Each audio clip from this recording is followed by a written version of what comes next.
Hey everyone, it's Jack here, TalkNorwichCity. Welcome back to another video. I hope you guys are all doing very well indeed. It's been a little while since we've spoke on this channel. I think the last video we uploaded was a preview against Brighton, and since then we've gone 2 games unbeaten. A 0-0 draw against Brighton and a really pleasing 2-0 win against Burnley, which I'm going to be going into more in this video. I hope you're all doing very well indeed. You may recognise a slightly different surrounding. I'm trying to fill out my new house, so bear with me. It may look a little bit bare at the moment, but things are busy. Norwich beat Burnley, and that's really pleasing. And I know that Norwich City still have probably a 1% chance of survival in the Premier League this season, but to just win a game feels good, because it's been a while since we've done that, and we haven't done it too often this season. The sun was shining, the doves were crying, and everything felt really, really great. I think there were some really interesting components in that game against Burnley, though, that I'd like to go into in this video. First of all, Norwich City need to keep Teemu Pukki. Now, there's been chat about whether he's the right man to lead us in the Championship next season. I think the answer is very simple. I think the answer is yes. I think you would do incredibly well to find a player as good as Teemu Pukki, with a goal-scoring record as good as Teemu Pukki, for the price and the wages that we are paying him. Now, he is one of the top earners at the football club. He's on a significant wage for Norwich City, but you must remember that he is proven. That's now 75 league goals in 150 league appearances. I think it's only Mitrovic, Ivan Toney and Mo Salah who scored more goals since the 2018-19 season across the various English divisions. That's incredibly impressive form. I thought his goal at the weekend was beautiful. I tweeted it earlier that the credit will be for the pass from Mathias Normann, and it was excellent. We haven't seen enough of that from him this season, or the midfield in general. But the touch from Teemu Pukki and the finish past a esteemed goalkeeper, Nick Pope, was absolutely sublime. The touch to get it out of his feet into space and then knock it across Pope was a sublime finish. I thought he was excellent at the weekend. I thought his movement off the ball was superb. It was one of the first games I think I've seen in the Premier League this season where he looked like he had adequate support. And that was down to the midfield. Now, that was the most pleasing thing for me at the weekend.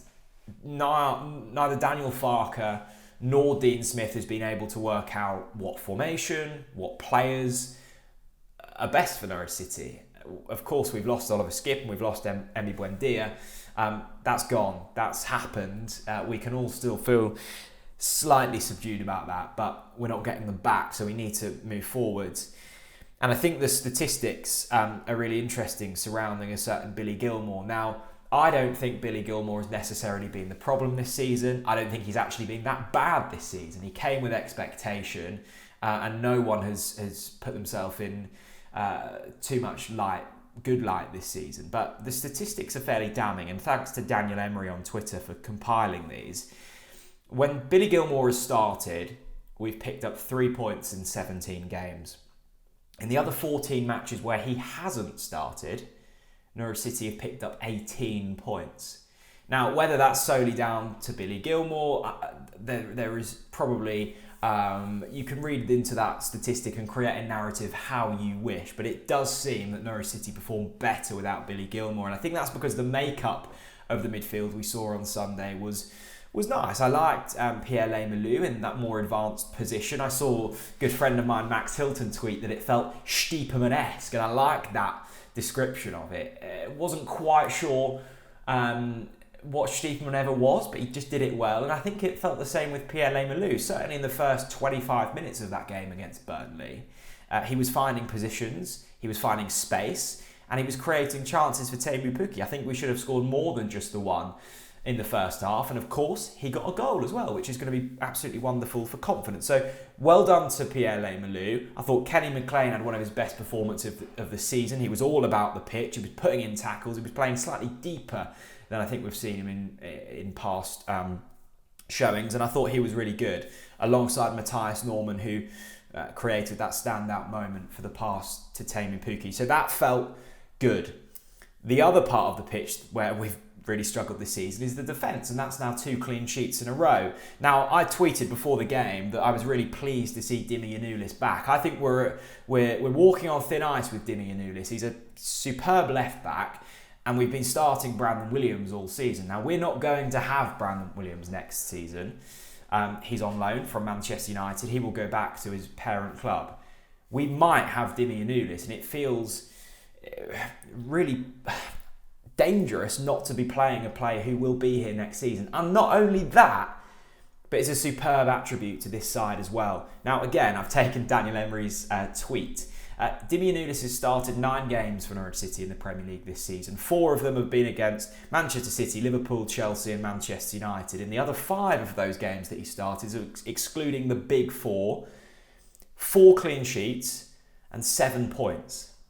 That is, 80% of the games he started, excluding the top 6, he has kept a clean sheet. The collective unit of the defence has kept a clean sheet. Again, you can always create your own narrative off of these statistics, but it looks as if there's data backing up this argument. Now, I think people are split on Brandon Williams. I'm not saying he's a bad player. I like him. I like his passion. I like his energy. It just feels slightly chaotic when he was defending. I was listening to Simon Lappin on Canary Call after the game on Sunday, and he said, yes, the modern fullback is expected to attack, and Brandon Williams arguably is probably better at carrying the ball than Dimi Yanulis. Dimi Yanulis is very good in that as well. I think Dimi Yanulis is a better defender than Brandon Williams. I think he's a maturer player. I think his positioning is far better. So I'd like to see Dimi Yanulis from now until the end of the season start every game, because I thought he was really impressive on Sunday. Now, all of this you can take with a slight pinch of salt, because I thought Burnley were utterly atrocious, and I think it will be Watford, us and Burnley that go down now. I don't think anyone else is going to get dragged into it. It's a shame that Everton beat Manchester United on Saturday. We would have had a slightly more Hollywood kind of finish to the season if that hadn't have been the case. But positives to take from that performance against Burnley, and just good for morale, to be honest, because it was... I don't think I've ever been as switched off from Norwich City as I have been the last month or so. I didn't miss not watching us during the international break, which was a worry. I kind of had to pinch myself and go, come on, Jack, get up for it. And it just wasn't really happening. But it was nice to be back at Carrow Road and seeing Norwich win on Sunday. So 3 things for me to take into future week. Teemu Pukki, have to keep him. Dimi Yanulis, must start. And the midfield. I like that formation. I like that combination of Malou, McLean and Matthias Norman. I'd love to know what your thoughts were from the weekend showing, and I'm really looking forward to the next few weeks now, because we've won, and I'm, changed my opinion quickly. Thanks very much for watching, and I'll see you all again very soon. Bye-bye.